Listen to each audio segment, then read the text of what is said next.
Hello everyone, welcome to my YouTube channel. My today's topic is method for calculating elasticity of demand. We are going to start the first method of calculation of elasticity of demand, and that method is percentage method of calculating elasticity of demand. According to this method, elasticity of demand is calculated as a ratio between percentage change in quantity demanded and percentage change in price. जैसा कि हम सभी जानते हैं कि अगर हम बात करें कि प्राइस इलास्टिसिटी क्या है, इसमें अगर प्राइस चेंज होते हैं तो डिमांड चेंज होती है। अब कितने परसेंट चेंज होगी वो हमें पता चलेगा परसेंटेज मेथड से। इसे कैलकुलेट करने के लिए हमारा फॉर्मूला है percentage change in quantity demanded upon percentage change in price. अगर हम percentage change in quantity demanded calculate करना चाहते हैं तो क्या उसका फॉर्मूला होगा, percentage change in quantity demanded equals to delta Q upon Q into 100। जब बात करते हैं डेल्टा क्यू की तो delta Q refers to change in quantity demanded कि क्वांटिटी डिमांडेड में कितना चेंज आया, that is represented by delta Q. और जो ये क्यू है ये हमारी इनिशियल क्वांटिटी है जो कंज्यूमर पहले परचेज कर रहा था और उसको मल्टीप्लाई 100 से किया ताकि हम उसे परसेंटेज में कन्वर्ट कर सकें। उसके बाद हम कैलकुलेट करते हैं परसेंटेज चेंज इन प्राइस। उसका फॉर्मूला भी होगा delta P upon P into 100। यहां भी delta P represents to change in price और P represents to initial price और into 100 for calculating it into percentage. अब अगर इन दोनों वैल्यूज को हम इस फॉर्मूले में पुट करें तो ईपी का दूसरा फॉर्मूला कैलकुलेट होता है in the form of symbol delta Q upon Q into 100 upon delta P upon P into 100। देखिए 100 से 100 कैंसिल हो जाएगा और हमारा फॉर्मूला हो जाएगा delta Q upon delta P upon P. इसको रिवर्स करके फॉर्मूला बना delta Q upon delta P into P upon Q. तो सिंबलिक फॉर्म में इसका फॉर्मूला यही होता है, change in quantity demanded upon change in price multiplied by initial price upon initial quantity. अगर किसी किसी बुक्स में इसको माइनस के साइन के साथ दिया होता है क्योंकि जो इलास्टिसिटी ऑफ डिमांड है प्राइस की वो नेगेटिव वैल्यू होती है, because there is inverse relationship between quantity and price. अगर प्राइस इंक्रीज होगा तो क्वांटिटी फॉल हो जाएगी। तो इट कैन बी रिमूव्ड, आप क्योंकि अंडरस्टूड बात होती है तो इसको शो भी कर सकते हैं और नहीं भी।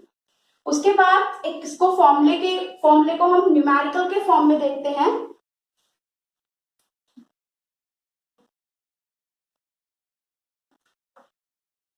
Just suppose एक कंज्यूमर X है and he buys 40 units of a commodity at rupees 10 each, means price is 10. If price rises to 12, quantity demanded falls to 30। अब हमें इसको कैलकुलेट करके इलास्टिसिटी हम कैसे कैलकुलेट करेंगे उसके लिए देखिए, सबसे पहले हमें चाहिए P इनिशियल प्राइस, और इनिशियल प्राइस है हमारा ₹10। उसके बाद हम लेंगे नया प्राइस P1 और नया प्राइस है हमारा 12।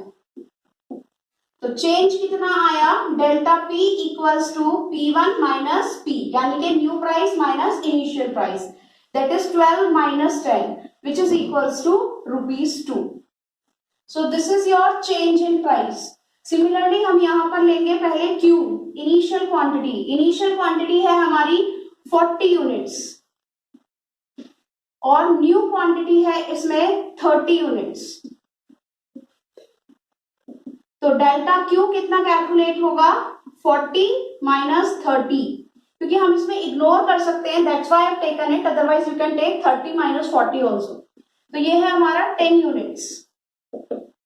अब हम इसका फॉर्मूला पुट करते हैं, EP equals to delta Q upon delta P into P upon Q। Delta Q है हमारा 10, डेल्टा P है 2, इनिशियल प्राइस था हमारा 10 और इनिशियल क्वांटिटी थी 40। Now you can calculate this, 5 upon 4, 1.25. So like this it will be calculated, और इसके सामने अगर हम कोएफिशिएंट रखना चाहें -1.25 भी होगा, क्योंकि हमेशा elasticity of demand negative value है।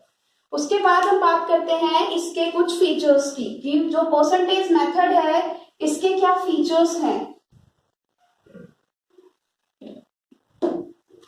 पहला फीचर है इसका कि ये अकेला ऐसा मेथड है which gives precise value of elasticity.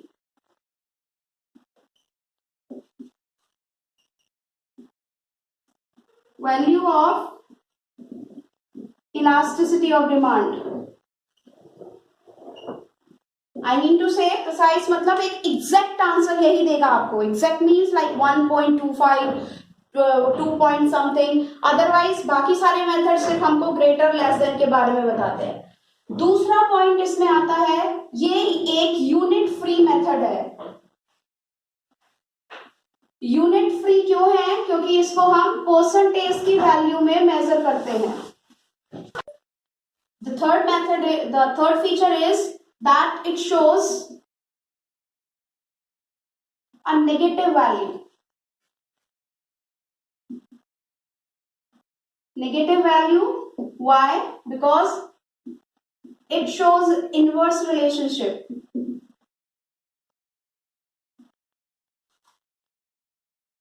between demand and price. एक क्वेश्चन जनरली पूछा जाता है कि इलास्टिसिटी ऑफ डिमांड के सामने नेगेटिव वैल्यू क्यों है, नेगेटिव साइन क्यों पुट किया जाता है। उसका आंसर इसी क्वेश्चन से आपको मिलेगा कि जो इलास्टिसिटी ऑफ डिमांड होती है, स्पेशली जब हम बात करते हैं प्राइस इलास्टिसिटी की, तो प्राइस इलास्टिसिटी के सामने हम एक माइनस का साइन रिप्रेजेंट करते हैं। उसका रीजन ये है कि प्राइस और डिमांड के बीच रिलेशनशिप नेगेटिव होता है, या तो डेल्टा Q या डेल्टा P दोनों में से एक नेगेटिव वैल्यू में आएगा। तो ये था हमारा आज का topic, percentage method of calculating elasticity of demand. इस टॉपिक से रिलेटेड अगर आपको कोई क्वेरी है, कोई क्वेश्चंस है, तो आप कमेंट बॉक्स में दे सकते हैं। And if you like the way of teaching of mine, then you can like and subscribe my channel. Thank you.